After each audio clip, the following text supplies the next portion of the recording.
G'day warbanders and welcome back to another video on Master of Command. This time we're looking at the new details about the Reich's Army DLC, or the Holy Roman Empire, which wasn't an empire, wasn't Roman, and wasn't holy according to Voltaire. But again, Voltaire's a bit of a troll, so we don't really care about him. But anyway, we're going to talk about the different compositions for the Holy Roman Empire that were just released, and also the army-wide bonus. And I like the new flag as well. I like the artwork for the game. Like the different artworks for the different compositions look amazing as usual.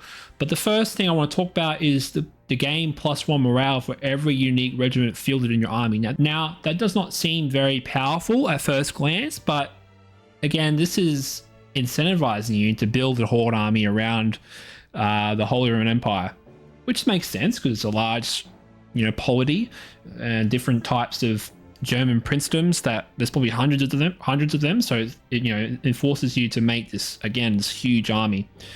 But then again, you do have a -3 to your recruitment, just a base -3 to your recruitment for regiments. So it's going to be hard to get that up, I assume. It's also quite random what you get in the towns. So it's going to be really interesting to see how that plays out. Now we're going to talk about the first composition, which is the Crees contingent of the Imperial Register Doctrine. Again, nice artwork there. And their main thing is that you're going to get the first recruit you purchase at a settlement is always free. So I think this, again, it's trending towards a horde army, I think. But that -3 to your regiments available is sort of not telling me it's a horde army.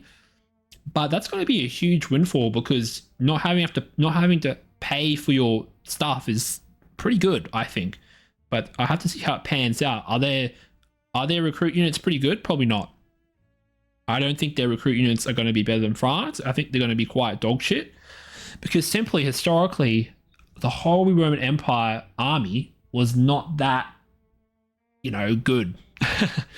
If you look at their performance in the 7 Years' War, it was quite not good. But I always like seeing diversity in Master of Command, the different types of nations. I think Griffin does a lot of work to make it historically authentic, while also adding lots of different gameplay. And these different compositions are going to make you play differently compared to the other ones. Next, we have the Saxon army. So basically a minor faction inside a bigger faction.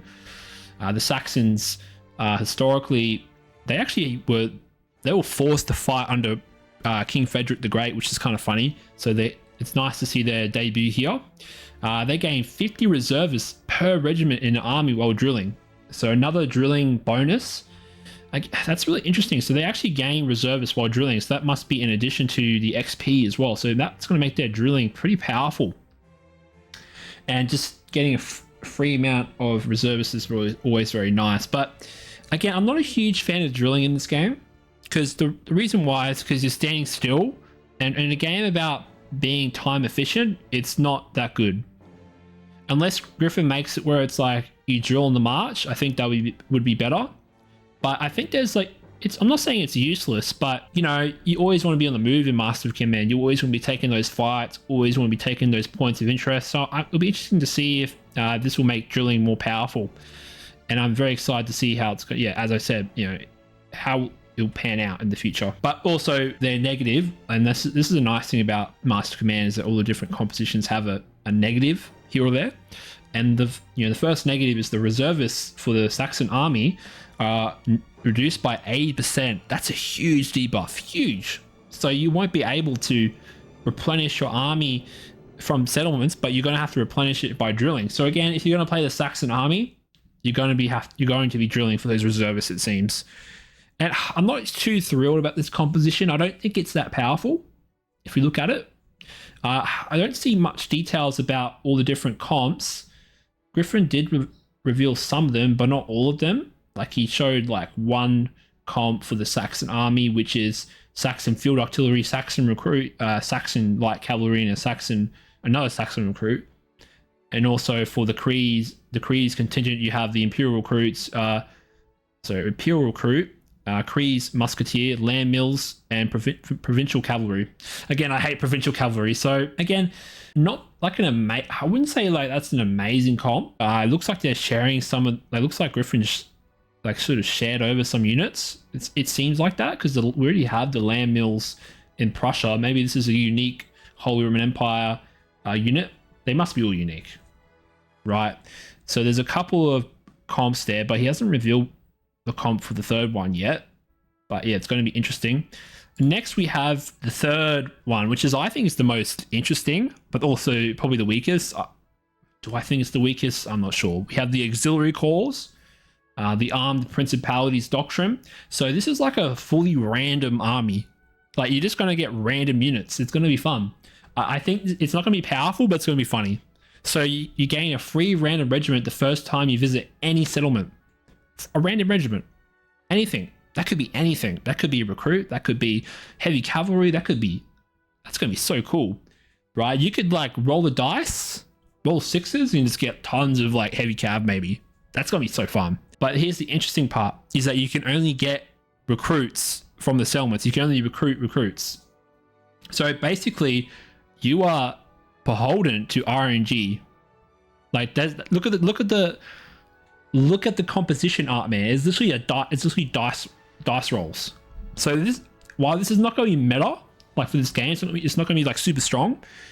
I can foresee like you rolling like so good with this comp, and you just get tons of heavy cavalry or tons of elite units. Because yeah, I haven't seen the trees for the Holy Roman Empire yet, and hopefully they do have some high tier stuff. But I don't know, like it's going to be interesting to see how Griffin balances this, because it's trending towards a horde army, but it's not at the end of the day because of that army-wide -3 to recruitment. So yeah, I don't know, guys. Will it be a horde army, or you think it's going to be an elite army? I think it's a mix of both, because you can roll good with that auxiliary corps where you get a free random regiment. But yeah, guys, I'm very excited for this Holy Roman Empire army. I'm definitely going to be playing it when it comes out.